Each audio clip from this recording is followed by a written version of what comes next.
Ukraine and Russia have ended their first talks since war broke out 5 days ago without any breakthrough. A Ukrainian delegate says the negotiations were difficult. And the meeting was held in Belarus, close to the Ukrainian border. The talks began later than planned and lasted 6 hours. But despite Ukraine's hopes for a ceasefire and a Russian withdrawal, there was no agreement. And major cities, including the capital, Kyiv, are still holding out, but there's no let-up in the fighting. Our next report takes you to Ukraine, but a warning that it does contain disturbing images. The brutality of this conflict in plain sight. Medics say the people here were injured as Russian troops shelled the port city of Mariupol. One of them, a 6-year-old girl, doesn't make it. Yet another pointless loss of life. Russia says it's not targeting civilians. But pictures such as these, which Ukraine says is a residential building in flames in the northern town of Chernihiv, seem to disprove that claim. As do these satellite images showing craters caused by Russian artillery fire near residential areas in the city of Kharkiv in the east. Ukrainians say they will do all it takes to defend their country. As civilians learn how to become soldiers, Ukraine's foreign minister makes clear the extent of his resolve that they will never give up. He also had this appeal to people in Russia. I would like to address the citizens of the Russian Federation. Look what Vladimir Putin turned your country, your big country, into. He declared an invasive war against Ukraine. He sent here your sons, husbands, to kill Ukrainians, capture our lands, destroy our cities. Ukrainians did not want this war, but they will fight for their land and their homes.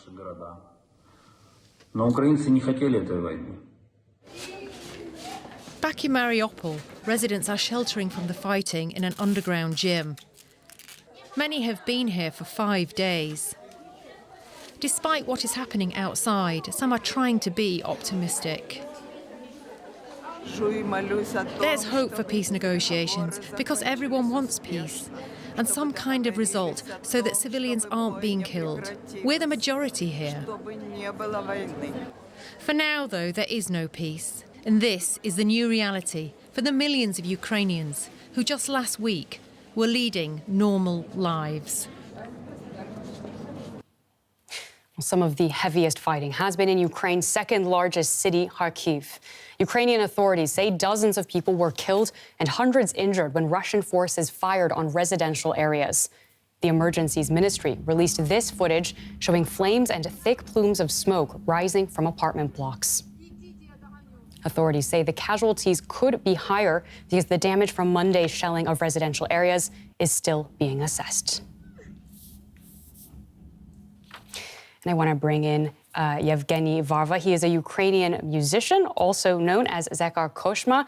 He has fled Kharkiv and is now on the other side of the country in Lviv. And I want to welcome him to DW News and thank him very much for joining us. So you have fled across the country, but you still have many contacts who are in Kharkiv. What are they telling you about what they are experiencing there? Well, first of all, I would like to thank you for inviting me to the show. I just had a conversation with my guitar player who actually is still staying in Kharkiv. Today's news. We have several districts in Kharkiv completely destroyed. We have high-rises brought down. We have numerous people killed. They went to get some food. They went to get some medicine, but they were staying in lines. Of course, there's a big shortage in supplies for civilians, of course, so we have lines. So at that very moment, Russia committed what they committed. So you have managed to escape that situation from there. Can I ask you how you personally made it to Lviv? I made it by car. We live in the center of the city. Me and my wife woke up at 4:30 in the morning from explosions and sounds of explosions. And we did see that with our own eyes. And then I have very old mama, and she's barely walks. I also have a kid who actually managed to break his leg 2 months ago. Oh my So goodness. in that situation, yeah, in that situation, I made a very quick decision. I jumped into the car. I picked up my mother from Pavlovo Pole, which is the district now being attacked, and there's a lot of buildings destroyed right now with civilians. So I jumped in the car, picked my mom. We put whatever was brought into our minds. We packed the car and we went. I drove up to Lviv for about 3 days. We slept in shelters. Actually, across the country, it's very, very impressive how people from different cities help people from different cities. So everybody is trying to help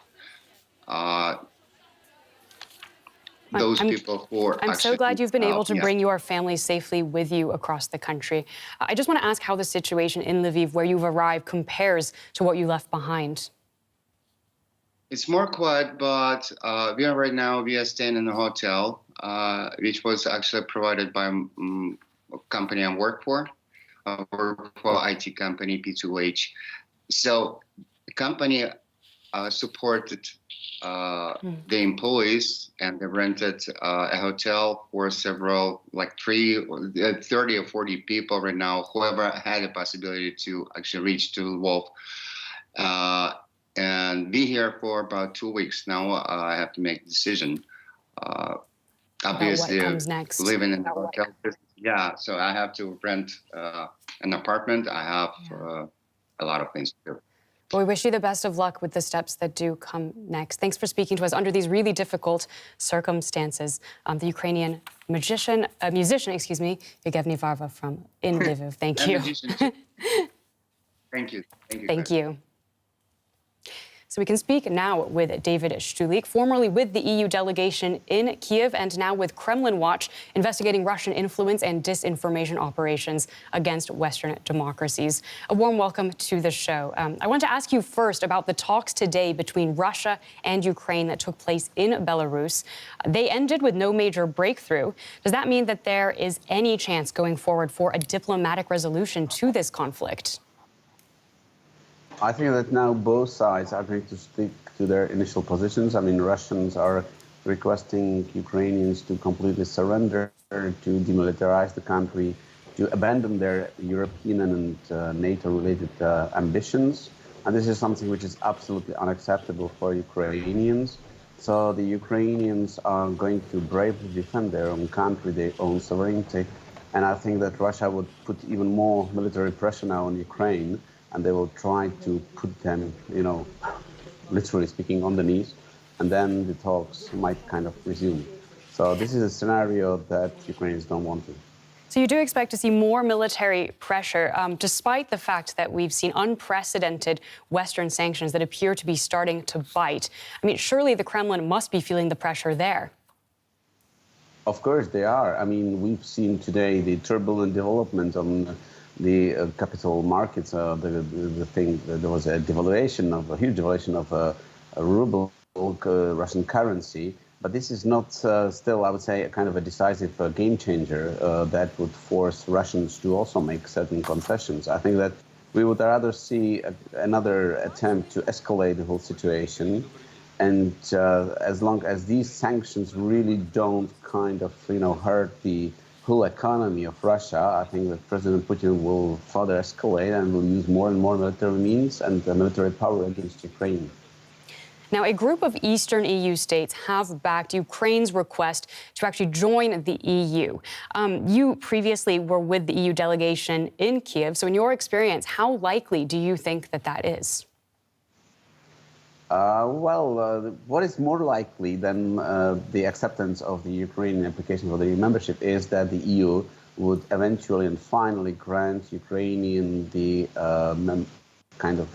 membership perspective. That has been on the table since 2013. The EU was always very reluctant to provide Ukraine with this perspective. But under the current circumstances, I think it's more likely that the EU 27 member states are going to give Ukraine this perspective, because for the EU membership, the EU has its own formal criteria, there are certain procedures, and what Ukrainians have asked for, they have asked for some sort of a fast-track approach. This is something that I don't think some member states would accept. But still, I talked today to some Ukrainian officials, and they said that if you want to get something, you have to always ask for more. So I guess this is a part of their kind of a negotiation strategy. David Strulik, formerly with the EU delegation in Kiev and now with Kremlin Watch, thanks so much for coming on to the program. Thank you, and have a good evening. Now, the United Nations opened an emergency session of its General Assembly with a minute's silence for those killed during Russia's invasion of Ukraine.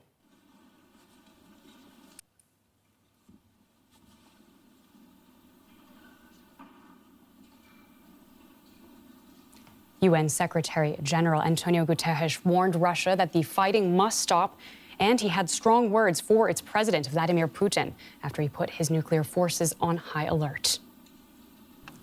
We are facing a tragedy for Ukraine, but also a major regional crisis with potentially disastrous implications for us all. Yesterday, Russian nuclear forces were put on high alert. This is a chilling development. The mere idea of a nuclear conflict is simply inconceivable. Nothing can justify the use of nuclear weapons. And to talk more about this emergency session of the UN General Assembly, I can now welcome Richard Walker. He's our chief international editor. Richard, this session is still ongoing. What do we know has been happening so far? Yeah, well, powerful words there from Antonio Guterres opening this very unusual meeting. There have only been 10 sessions of the UN General Assembly of this kind ever.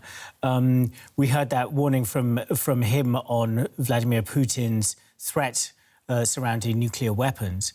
And Guterres saying, at this point, enough is enough. There's been so much violence already, civilians are suffering, that it's really time for this to finish already. We also heard from the Ukrainian ambassador, maybe we can talk about that in a moment. The Russian ambassador went through many of the talking points that we've heard from Vladimir Putin about how this is all the fault of the Ukrainians, and pointing the finger also at the West. And it was also interesting to see the Chinese ambassador, who gave a very short and low-key intervention. The Chinese position has been really interesting to watch, because they're trying to sort of straddle almost two rather conflicting positions. On the one hand, they're trying to support the line of Russia, which has become increasingly friendly with China in recent years, and particularly even in recent weeks. Those two countries seeing very much eye to eye that they want to push back against the United States. But on the other hand, China having to admit that it sticks to its principles, that the territorial integrity of sovereign states, which Ukraine is, cannot be damaged, cannot be infringed upon. So the Chinese ambassador trying to walk the line between those positions, but also saying that they really welcome that these talks, at least, are happening between the Ukrainians and the Russians. And Richard, you mentioned that the Ukrainian ambassador also gave a powerful statement. I just want to see if we can pull up a clip of what he had to say. If Ukraine does not survive, international peace will not survive. If Ukraine does not survive, the United Nations will not survive. Have no illusions.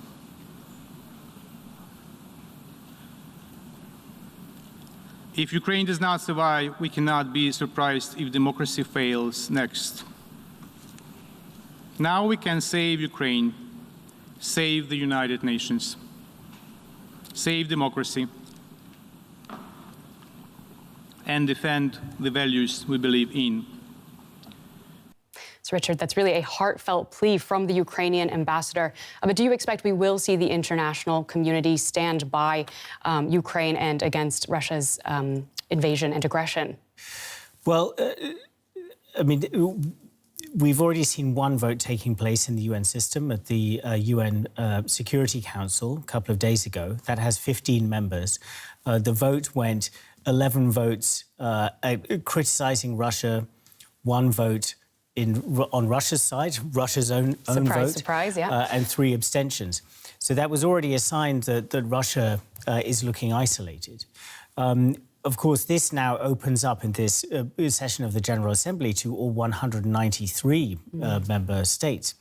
So it's going to be very interesting to see the degree of isolation that Russia experiences there, particularly as it opens up beyond the sort of power centres of the Security Council to the entire world.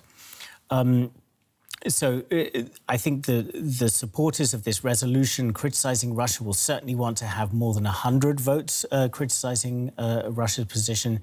But we'll have to see. It could be tomorrow that the vote actually takes place. It could even be as far through the week as Wednesday. And if they do get that broad support that they want and that they expect, what will the actual implications be for Russia? Well, here's the difference between a vote in the UN General Assembly and a vote in the UN Security Council. If a resolution had gone through in the Security Council, that would have had legal implications for the Russians. The General Assembly has no such implications, but it would the isolation, if it does come to that, would certainly have moral effects on the Russians. Our Chief International Editor, Richard Walker, thanks as always for joining me in the studio with that update. And Ukrainian civilians have been helping to resist the invasion. People are collecting donations and gathering supplies for the army. DW correspondent Matthias Bollinger met some of the volunteers helping refugees and soldiers in the city of Vinnytsia, southwest of Kiev. Now, Poland, meanwhile, is preparing for tens of thousands more migrants to cross its border from Ukraine after fleeing the conflict there. The Polish border guard says nearly 327,000 people have crossed into Poland already, some 73,000 people on Monday alone. Now, people have been streaming across the border since Russia began its invasion of Ukraine. The situation in some places has turned into a humanitarian crisis. They bring everything they can spare: clothes, food, money. As refugees move west and soldiers east towards the front, here in Vinnytsia in central Ukraine, people are organizing aid for both.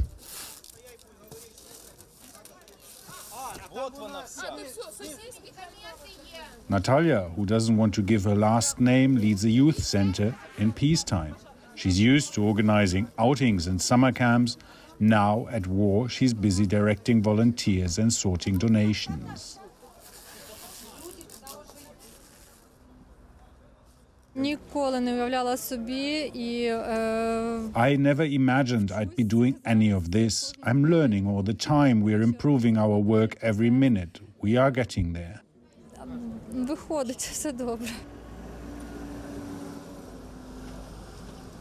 Vinnytsia in central Ukraine has so far been spared heavy fighting, although air raid alarms are frequent. But like everywhere in the country, people here have been under shock since Russia attacked. Now everyone wants to contribute. A wave of solidarity is running through society. Natalia is out and about around the clock. The nightly curfew is the only time she's not on site.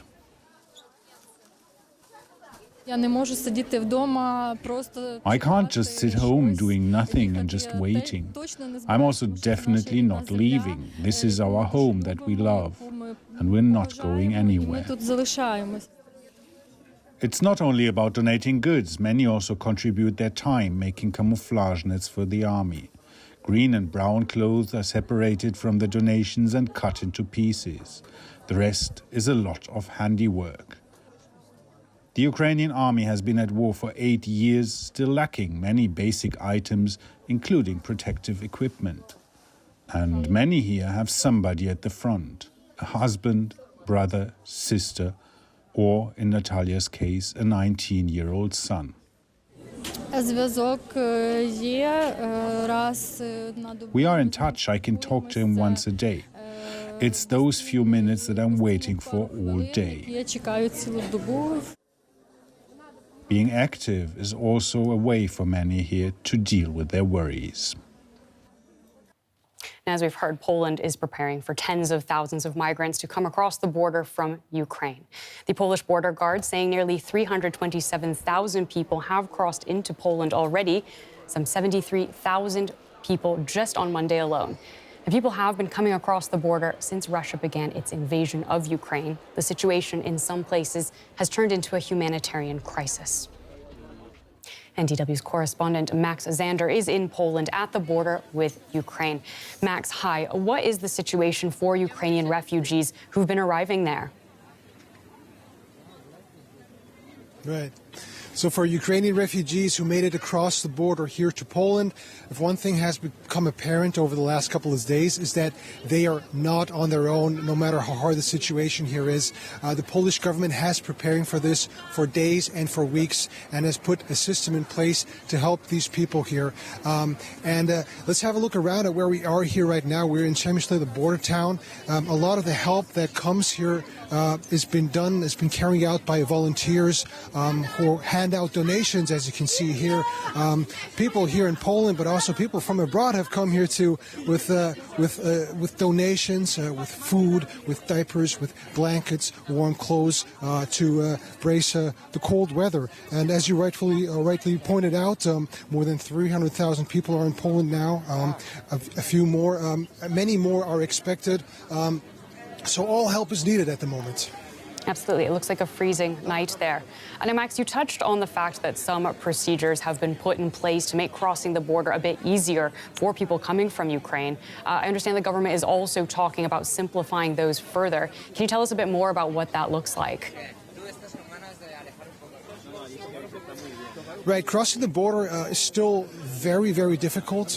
Hundreds of thousands of people are fleeing from violence in Ukraine at the moment. So there are still long lines of cars at the borders that are moving very slowly, where people spend hours, even days in cars trying to reach the border. The train station on the other side in Lviv, the platforms are full of people. People are really having a hard time getting onto those trains. It's become very competitive. Now, one thing what the Ukrainians are doing on the other side to speed up the process is we've been hearing that they're stopping. They are no longer checking the documentations of women and children, and that is hopefully going to speed up the process. Here on the Polish side, this is already the case, that anybody coming from Ukraine can come without having to go through any registration or any administrative process. And what have you been hearing from the people you've spoken to who have just crossed that border from Ukraine into Poland? Well, the situations are very different naturally, but what we've been hearing from the people we've talked to here, they're all very relieved to finally have made it. People are exhausted, people are tired, and just relieved that they made it here. Now, the first people who came here over the last couple of days mainly were people who had some sort of connections here in Poland amongst the Ukrainian community here. Now we're seeing more and more people who are just fleeing and have no real sense of orientation.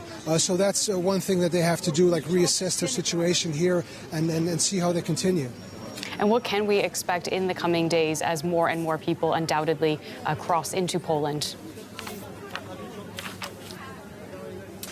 It really depends, and nobody really can answer that question probably. I mean, the situation is evolving very, very quickly.